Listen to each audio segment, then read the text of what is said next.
Hi there, I'm May and this is May's Crochets. I'm a beginner crocheter just starting off on my learning to crochet journey, and I've been working my way through a bunch of the Woobles Learn to Crochet kits as a way to learn how to crochet. I'm here today to talk about my seventh project, Emilio the Turtle. I made videos about my previous six projects if you want to take a look at those. My very first video was about Kiki the Chick, and in that video, I also talk a little bit about the Woobles in general and my thoughts about it if you want to take a look at that one. But yeah, today I'm here to talk about Emilio the Turtle. So let me show you the kit. Here he is. For some reason, I find myself wanting to call him Emiliano. I'm not sure why, but his name is Emilio the Turtle. So this is what he looks like. That's the front of the kit. And then here's the back of the kit. So just like all the other Woobles kits, it comes with absolutely everything you need to finish this project. We've got the yarn, a pre-started piece, the videos that are broken down into really nice bite-sized pieces, the crochet hook, tapestry needle, safety eyes, and stuffing. So yeah, Emilio the Turtle. Without further ado, let me show you how he came out. Zoop! Here he is. Okay, here's his really big head, his eyes, his shell. Do do do. And then here's what it looks like from the bottom. He's got some legs and a little tail. Boop boop boop. Emilio the Turtle. Hello. What do turtles say? I think turtles are quiet, right? They don't say anything. So here he is. Okay. My main thought with this pattern, and I don't know why this bugs me so much. I don't know why his head is as big as it is.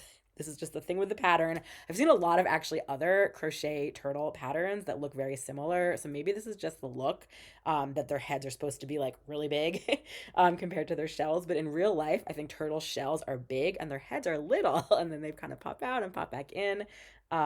So I feel like he looks a little bit off because of that. And maybe he looks extra cute to some people. I don't know. I wonder if I were to do this pattern again, maybe I would make just like a smaller head and a bigger shell. I could sort of update the size of the rounds maybe on my own. Maybe I'll experiment with that in the future. Because his head and his shell, they're like the same size, which is interesting. But okay, from the crochet perspective, let's talk about that. Similar to my past couple of kits, so the crochet hook that the Woobles kits come with is 4 millimeters.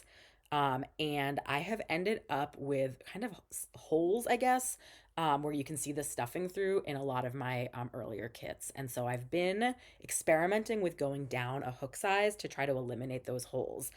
So two projects back, Cornelius the Bee, I tried going down to a 3.75 millimeter hook size from the 4 millimeter hook that the Woobles kits come with. Still ended up with some small holes. My last kit, which was Felix the Fox, I did a 3.5 millimeter hook. Still ended up with some holes.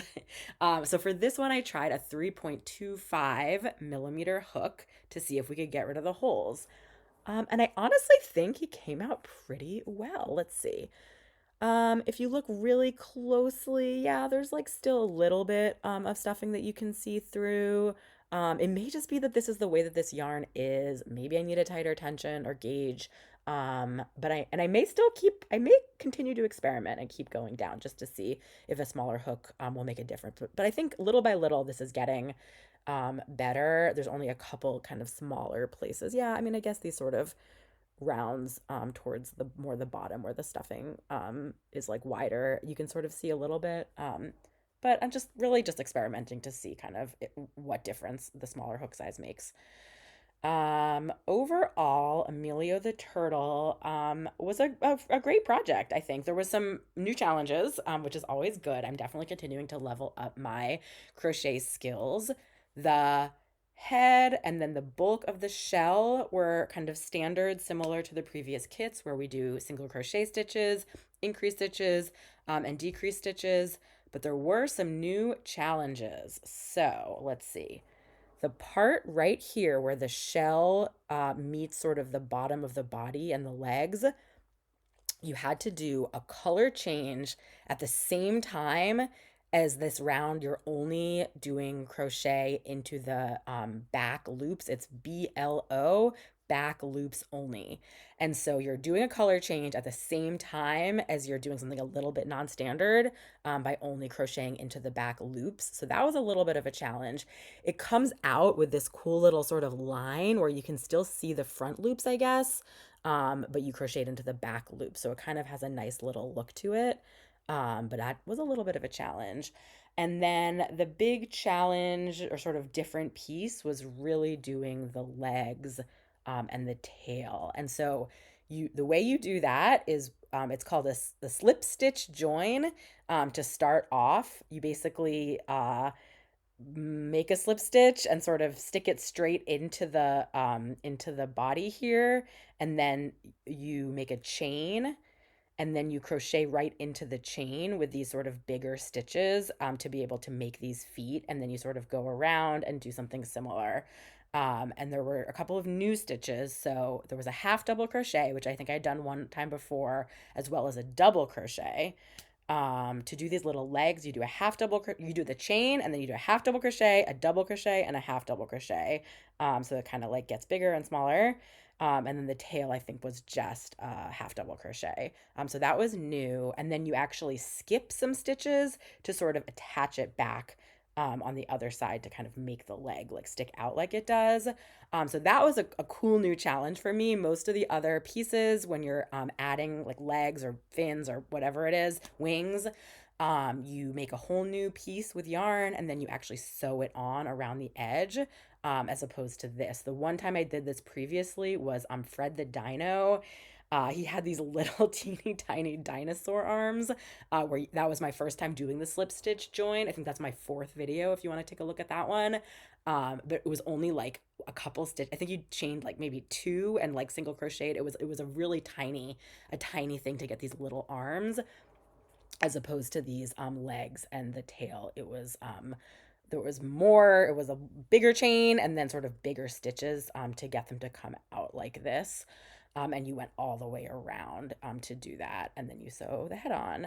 Um, I'm not sure I love the look of this, like the way that these legs and tail are with the sort of chain and single crocheting into it, because it's just like one like flat, I guess, set of stitches, as opposed to the other times when you're doing really a true like three-dimensional shape and then sewing it on. I feel like maybe it looks a little bit better, but it's really just sort of an aesthetic look.